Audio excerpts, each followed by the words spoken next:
नमस्कार दोस्तों, स्वागत है आपका स्टोरी टू स्वैग चैनल में। कुछ दिन पहले उड़ीसा में एक ऐसी घटना घटी जिससे पूरा देश सदमे में चला गया। एक ट्रेन एक्सीडेंट जिसमें 288 लोगों ने अपनी जान गंवाई और 1175 लोग बुरी तरह से घायल हुए। ये एक्सीडेंट इस दशक का सबसे ज़्यादा खतरनाक एक्सीडेंट था, क्योंकि ऐसे एक्सीडेंट अभी के समय में होना सोचने वाली बात है। क्योंकि ऐसे जो एक्सीडेंट होते हैं वो पहले के ज़माने में होते थे, क्योंकि उस समय जो टेक्नोलॉजी थी वो उतनी विकसित नहीं हुई थी। लेकिन आजकल इतनी टेक्नोलॉजी होने के बावजूद अगर ऐसी घटना घट रही है तो हमें इस पर विचार करना होगा। आखिर ये घटना कैसे घटी, आइए हम जानने का प्रयास करते हैं। 2 जून 2023 कोरोमंडल एक्सप्रेस जो शालीमार रेलवे स्टेशन से निकल चुकी थी, जो वेस्ट बंगाल से चेन्नई की ओर जा रही थी, और जो दूसरी ट्रेन है बेंगलुरु हावड़ा सुपरफास्ट एक्सप्रेस जो कर्नाटका से हावड़ा की ओर जा रही थी। जो कोरोमंडल एक्सप्रेस थी उसको अप मेन लाइन में ट्रैवल करना था, और जो बेंगलुरु हावड़ा सुपरफास्ट एक्सप्रेस थी उसको डाउन मेन लाइन में ट्रैवल करना था। दोनों को वहाँ पे रुकना नहीं था, दोनों के लिए वहाँ पे ग्रीन सिग्नल था, इसलिए दोनों अपने मैक्सिमम स्पीड में थे। अगर आपको अप लाइन और डाउन लाइन नहीं समझ में आ रहा है तो इसके लिए हम एक चित्र का प्रयोग करके समझने का प्रयास करते हैं। आप इस चित्र में देख सकते हैं कि यहाँ पे 4 पटरियाँ हैं, जिसमें से 2 मेन लाइन है और 2 लूप लाइन है। ये हर एक स्टेशन में 2 लूप लाइन होते हैं, जिसमें कि ट्रेन पार्क होते हैं। जैसे कि हम लोग रोड के किनारे या फिर घर के किनारे जो पार्किंग सिस्टम होता है ना, तो स्टेशन में ऐसे ही ट्रेन को पार्क करने के लिए, मतलब पार्किंग करने के लिए लूप बनाते हैं। ऐसे ही यहाँ पे कोई भी ट्रेन अगर स्टेशन में रुकना चाहता है तो वो उस लूप लाइन में पार करता है, और जिस ट्रेन को रुकना नहीं है वो मेन लाइन में पार होता है।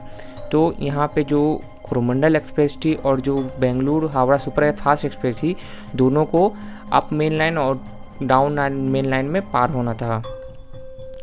जो कोरोमंडल एक्सप्रेस थी वो अपने maximum speed 128 kilometre per hour के स्पीड में थी, और उन्हें वहाँ पे ग्रीन सिग्नल मिला था, इसलिए वह स्पीड कम नहीं कर रही थी। वे अप मेन लाइन में आगे बढ़ने वाले थे, लेकिन क्या हुआ कि वहाँ पे लूप लाइन जहाँ पे ट्रेन मुड़ती है वहाँ पे कोई इलेक्ट्रॉनिक फेलियर की वजह से वो ट्रेन को सीधा जाना चाहिए था, लेकिन वह ट्रेन लूप लाइन में घुस जाती है, जहाँ पे एक कोयले से लदी हुई मालगाड़ी खड़ी हुई थी, जो कोरोमंडल एक्सप्रेस से टकरा जाती है, और ये भयानक हादसा घट जाता है। और जो कोरोमंडल एक्सप्रेस की जो बोगियाँ थी वो डाउन मेन लाइन की ओर चली जाती हैं, जिससे उधर से आ रही बेंगलुरु हावड़ा सुपरफास्ट एक्सप्रेस उन बोगियों से टकराकर उसका भी एक्सीडेंट हो जाता है, जिससे यहाँ ये घटना घटती है।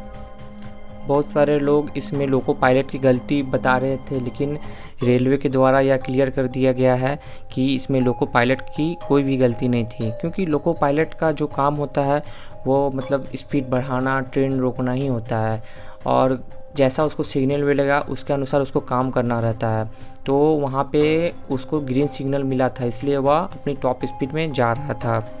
और इसमें रेल मंत्री के द्वारा और एक स्टेटमेंट दिया गया है कि इसमें जो मेन रीज़न बताया जा रहा है इस एक्सीडेंट का, वो इलेक्ट्रॉनिक इंटरलॉकिंग का जो फेलियर है वो बताया जा रहा है, क्योंकि वहाँ पे पटरी चेंज करने के लिए इलेक्ट्रॉनिक इंटरलॉकिंग सिस्टम लगाया गया था, पर वहाँ पे वो ये जो मेन लाइन में उसको जाना था वो लूप लाइन में उसको लगा दिया।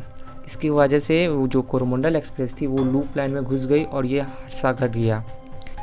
और ये कोई सिस्टम फेलियर है या फिर कोई आदमी की शरारत है, इसके लिए रेलवे मंत्री ने सीबीआई जांच की मांग की है। तो मंगलवार को 10 सदस्यीय सीबीआई टीम वहां पे पहुंच गई और उड़ीसा पुलिस से ये केस अपने हाथ में ले लिया। और इसके जांच होने के बाद ही हमें पता चलेगा कि असली रीज़न क्या था इस भयानक एक्सीडेंट का। बहुत सारे लोग रेल मंत्री के इस्तीफे की मांग कर रहे हैं।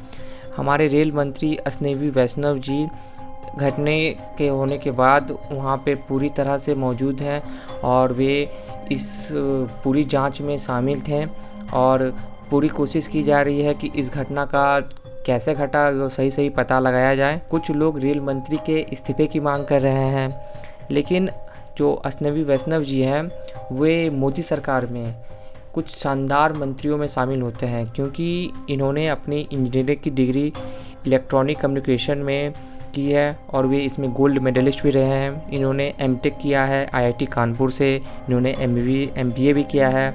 वे IAS भी रह चुके हैं जिनका रैंक 27 था। वे कलेक्टर भी रहे हैं बालासोर के, वाइस प्रेसिडेंट रहे हैं साइमेंस के, और MD ट्रांसपोर्टेशन में हैं, और राज्यसभा में वो MP भी रहे हैं। मतलब कि ये आदमी मतलब कि सबसे परफेक्ट है इस समय में रेल मंत्री होने के लिए, और ये लोग इस्तीफे की मांग कर रहे हैं। अभी हमें इस कठिन समय में देश का सपोर्ट करना चाहिए, और देखते हैं कि आगे ये जो ख़तरनाक एक्सीडेंट था वो कैसे हुआ। CBI की टीम जांच कर रही है, देखते हैं। अगर रेलवे के द्वारा इससे संबंधित और भी कोई न्यूज़ बाहर आती है तो मैं उसे लेकर आपके सामने हाजिर हो जाऊंगा। तो मिलते हैं नेक्स्ट वीडियो में। जय हिंद।